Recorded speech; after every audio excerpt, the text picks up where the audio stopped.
الدكتورة مريم بوزردة من المدرسة العليا للأساتذة آسيا جبار قسنطينة. موضوع مداخلتي يدور حول تجليات الثورة الجزائرية أو الثورة النوفمبرية في الشعر العربي الحديث، قراءة في نماذج مختارة. اخترت هذا العنوان لأن الثورة الجزائرية لم تؤثر فقط في أبنائها، بل أثرت في كل الشعراء العرب من المحيط إلى الخليج، وذلك لأنها ثورة خالدة وثورة عظيمة عبرت عن آمال وأحلام كل الشعوب العربية التي كانت ترزح تحت نير الاستعمار، فكانت نبراسا وأملا في تحرر كل الشعوب المستعمرة.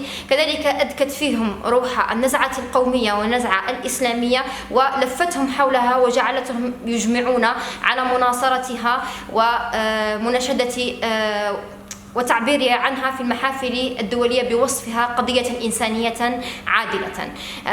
أهم الموضوعات التي دارت حولها هذه الأشعار العربية هي تصوير أحداث الثورة الجزائرية، تخليد الأبطال من المجاهدين والشهداء على حد سواء، الحديث عن الأوراس بوصفه رمزا للثورة الجزائرية ورمزا للكفاح لأنه هو منطلق هذه الثورة، التعبير عن المرأة المناضلة والصامدة في وجه المستعمر، وكذلك الفرحة والتهليل بعيد النصر وهو عيد الاستقلال.